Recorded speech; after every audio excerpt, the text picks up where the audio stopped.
কৃষ্ণ ভগবান বলে তাহলে এই কথা তুমি শুনতে চাচ্ছ, শোনো এই কথা শুনে রাখো। কারা গুণাতীত হয়, গুণাতীত হলে তার লক্ষণটা কি, তার ভিতর কি কি অবস্থাটা, লক্ষণটা করতে আসবে বলে সম দুঃখ সুখ স্বস্থ সম লোষ্ঠ অশ্ব কাঞ্চন তুল্য প্রিয় অপ্রিয় ধীর তুল্য নিন্দা আত্মস্তুতি মান অপমানায় তুল্য তুল্য মিত্র অরিপক্ষায় সর্বারম্ভ পরিত্যাগী গুণাতীত স্ব উচ্চতে জয়দায়ী। কথাগুলো একটু ভাঙে ভাঙে আস্বাদন করে নিলে বোঝা বড় কষ্ট হয়ে যাচ্ছে। বলে সম দুঃখ সুখ, যারা গুণাতীত হয় তারা দুঃখ আর সুখে এক করে নেয়।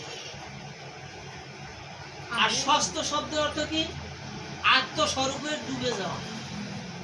ষষ্ঠ শব্দ তো আত্মস্বরূপ, আত্ম মানে নিজ, নিজের স্বরূপে ডুবে যায়। যে সমস্ত ইন্দ্রিয়গুলি বহির্মুখী থাকে ওই বহির্মুখী ইন্দ্রিয়গুলিকে অন্তর্মুখী করে ভিতরে রাখে।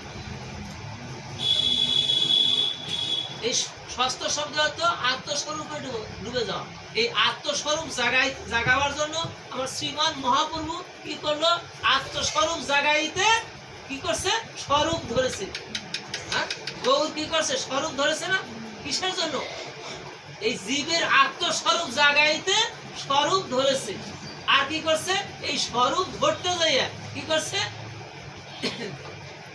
তার বর্ণটা চেঞ্জ হয়ে গেছে। কৃষ্ণ ছিল কালো বর্ণ, হ্যাঁ, কৃষ্ণ ভগবান তার বর্ণটা কি হলো, গৌর বরণ।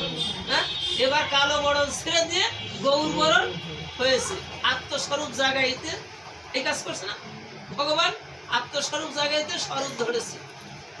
আর এবার কি করছে, এই ধরা চূড়া মোহনবাসী সব ছেড়ে দিয়ে পরঙ্গ ধরেছে। হরে কৃষ্ণ।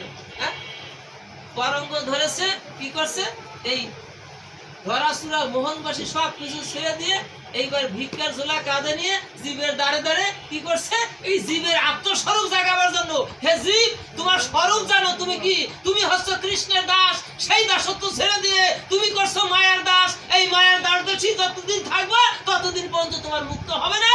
অতএব তুমি মায়ার দাসদাসী পরিত্যাগ করে তুমি জীব হচ্ছে নিত্য কৃষ্ণদাস, কৃষ্ণের দাসত্ব করো। প্রতিটা জীবের দ্বারে দ্বারে গিয়ে হৃদয় এবং গৌর